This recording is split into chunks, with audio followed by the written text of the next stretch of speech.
Dating for widows. Embracing a new beginning. Dating again can be hard enough for those of us recovering from an unfortunate breakup or the hardship of divorce. But can you imagine how difficult it must be to once again contemplate dating for widows and widowers? He or she was the love of your life for decades and it's suddenly gone. The question you must now ask is unfair, but necessary. At what point do you start living again for yourself? Well, you cannot ever stop missing him or her. How long does it take to let go just enough to welcome someone else into your life? For some suddenly single seniors, the answer is never. They live the rest of their time in solitude, sustained solely by memories. For most widows and widowers over the age of 50, only they can determine an adequate passing of time. Despite the apprehension and misguided sense of betrayal to their lost one, eventually, the need once again for all that makes a relationship special finally becomes greater than mourning the loss of it. Still, the decision to date again does not come easy. Here are just some of the gut-wrenching considerations a widow or widower must come to terms with. 1. Will my children accept a new person in our lives? 2. Am I truly emotionally ready to date again? 3. Can I love this much ever again? 4. Can anyone ever compare to my late spouse? 5. How will my dating again affect my circle of friends? Even at a time when it's our loneliness, our sadness, and our emotional trappings that we are trying to overcome. Widows and widowers will almost always put their own interests last. Eventually, that moment of self arrives and the next obstacle becomes confidence. But at least we are finally like any other senior looking to get back into the dating game. When questions become more like the following, you know you are finally ready to date again. 1. What wardrobe updates do I need? 2. Where do senior people meet these days? 3. What would be an enjoyable first date? 4. What kind of mate am I looking for? 5. What kind of relationship do I want? But the most important life-changing question of all that a widow or widower needs to ask before finally moving on is, what's in it for me? Do not feel guilty in asking yourself that question.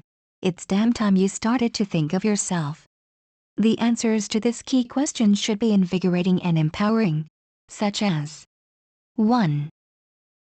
I want to go to sleep happy again. 2. It would be so nice to cook a meal for two instead of just myself. 3. I want to express and receive caring and affection again. 4. It would be awesome to have people be happy for me instead of feel sorry for me.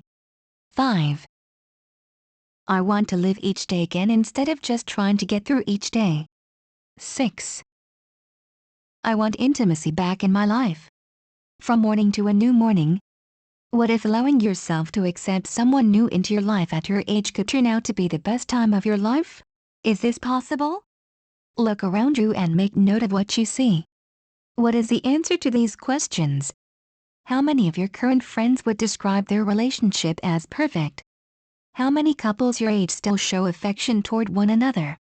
How many couples appear to be living it up in retirement? How many brag about the steamy sex after all these years? How many marriages that you know of appear to be stagnant or even loveless? This is not to say that the above describes the fate you may have avoided due to the passing of your spouse. Hopefully, your 20 or 30 or 40 years of matrimony stayed as fairy tale as the day you were wed. However, as strange as it seems, the tragic fate that made you a widow or widower now presents you with an opportunity to live the fairy tale part a second time.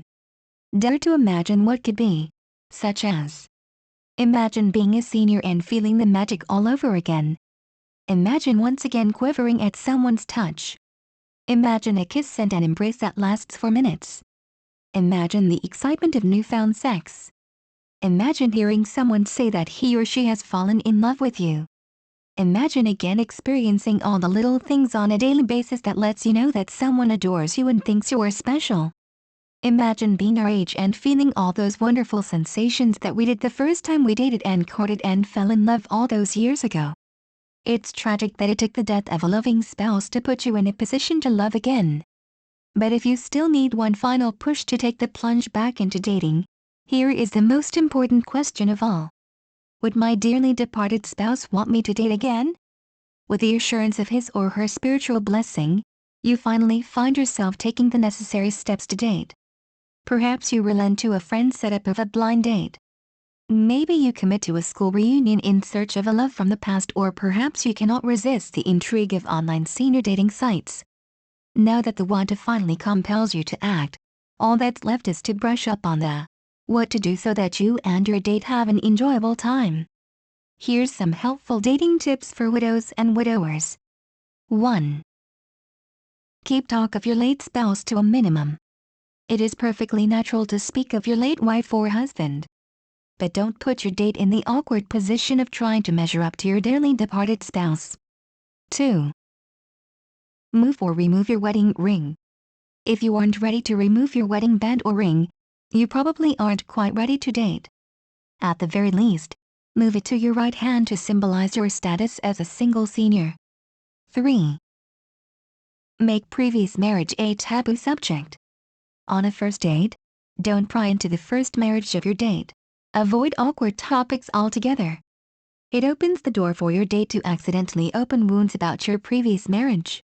After a few dates and the comfort level rises, marital history should be easier to deal with. 4. Set the pace of the relationship.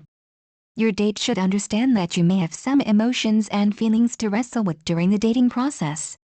He or she ought to be willing to allow you to set the pace and guidelines for the two of you moving forward. If that courtesy is not extended to you, a second date is not advisable. 5. Is your home ready to host a date? It will likely take a few or more dates before you are comfortable enough to invite your date to your place for dinner. But will your date walk into a shrine of your late spouse? One of the hardest things to do in mourning is to remove evidence of your late wife or husband from the home you shared together. It is a necessary evil in order to move on.